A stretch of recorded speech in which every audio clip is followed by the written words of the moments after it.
Ultimate Fighter Season 27 lightweight winner, Michael the Lone Wolf Trizano, is coming up this weekend, getting a little bit of a hometown fight representing Ramsey, New Jersey, taking on the 63-year-old wrestling legend. Oh, wait, it's not that guy with AEW? No, it's Seungwoo Choi. The nickname is Sting, and these guys are looking to save their respective UFC careers. And I gotta say, I didn't think we'd be here this weekend. I also have to say, I thought I had a really good read on these two, and I don't think I have a good read on them at all at this point. Because for Seungwoo Choi, comes into the UFC, gets ground out by Movsar Evloev, has a decent showing at the start against Gavin Tucker, then he ultimately gets finished, and then I'm left with a lot of questions. He goes on, he takes on Suman Mokhtarian, and he loses a point in that fight, but other than that, he beat that guy down. He did. He destroyed him. So you can't rate Suman all that highly, though. That's true. He picks up a win as a minus 200 underdog against Yusuf Salal by decision. That was a good one. Salal no longer with the company. Finishes Julian Erosa, and that was like, hey, I'm the hotness Julian Erosa. That's a good win for Choi. He goes in as a pretty big favorite against Alex Caceres, drops him, and then in a little bit of a scramble of an exchange, Caceres ends up getting the back, ends up finishing him, and his last time out, he loses split decision to Joshua Kulibau.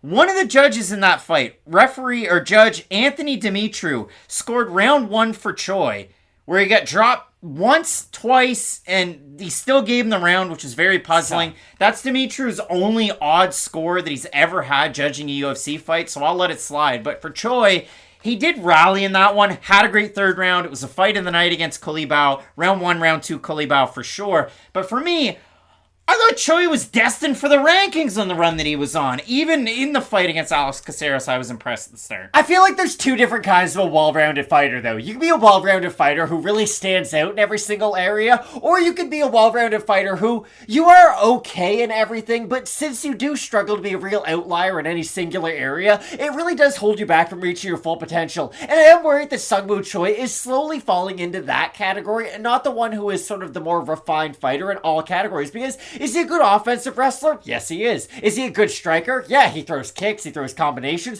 very fast hands as well. Is he a good defensive wrestler, though? It has come back to bite him in a number of his fights. Is he a good defensive striker? And that's very true, too. Now, I guess that's the real question. Now you're opening up something for me, and I want to talk about it.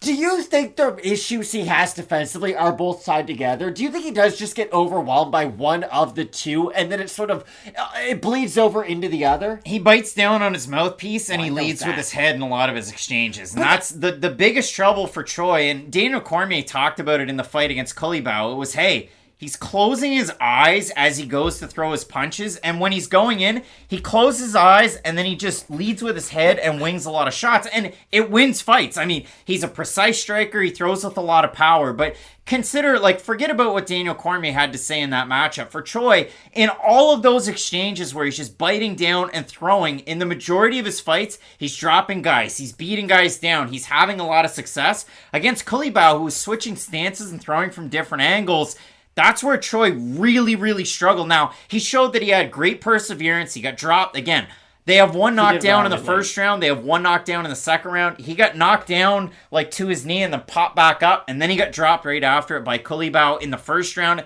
And then in the second round, he got dropped by about the same shot. But for me, for Choi, that's the trouble. It's like, hey, the guy sees red, and then he just throws defensive liabilities out there. So I guess on the flip side, I do agree with you 100%. Is Trizano a smart enough fighter to take advantage of that? Do you think he can go out there and pitter-patter enough on the feet to really make Seungwoo Choi bite down, overextend himself? Because Trizano has shown the ability to be a good wrestle boxer. He can make you think up top, go to the ground. He's a very heavy fighter on top. So there is that type of a game plan for him to have success against a guy like Seungwoo Choi.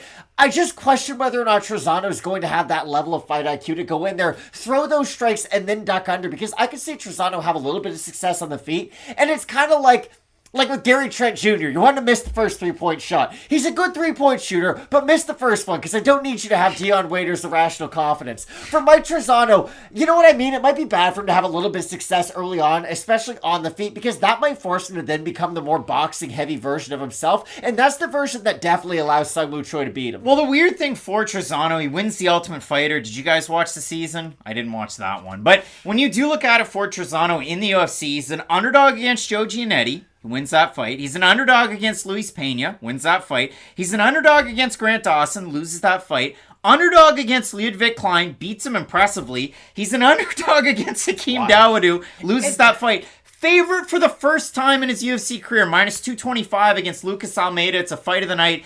Drops Almeida, throws, what was it, in the first round, left hook that wobbles, knee up the middle, drops Almeida, tries to finish the fight. Second round, Almeida catches him with a left hook that drops him, bloodies him up, and then at the start of the third round, it's the same left hook that lands on Trizano that finishes him. Trizano, boxing credentials, we know this, trains at Tiger Schulman's, Julio Arce also on this card, Shane Burgos also on this card. I'm just going to focus on the odds in the matchup really quickly. Trizano opened to minus 155, minus 134. So familiar territory for Trizano. Choi opened at minus 180, minus 163. If Choi didn't fight Culibau's last time out, and if Trizano didn't fight Lucas Almeida's last time out, I would have said Seungwoo Choi minus 200 comfortably.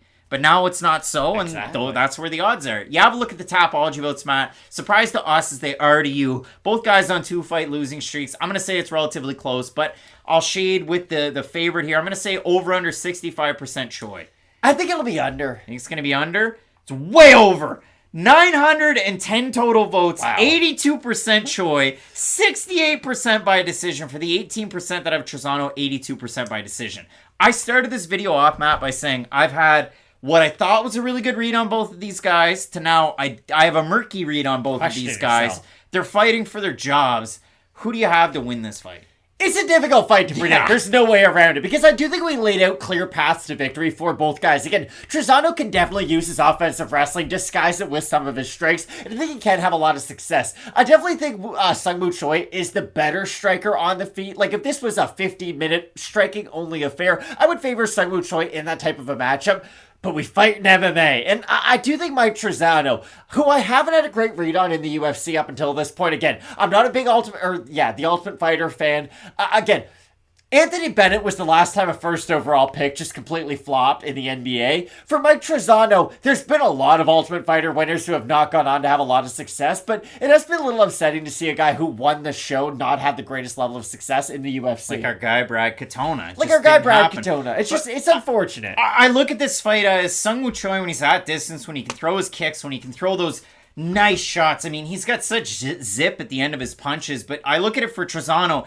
If he can box him down, tuck his chin, as his corner says in just about every single fight, if he can toss that left hook out there, crowd the kicker, crowd the striker, and mix in a couple of those takedown attempts, I think Trizano can win this fight. So I'm going against the odds. I'm going against the fans, and both of us actually picking the underdog, Mike Trizano, to get the win. Let us know down below who you have in this matchup. It feels like forever I picked Seungwoo Choi to win fights, and now I'm going against him, and I'm going with Mike Trizano. A really tough one to try and get a read on. Let us know down below in the comment section who do you have in this matchup. Giant fights in the rest of this one that you're not going to want to miss. Keep it locked in with Fight Night Picks, we always say. Let's get into it.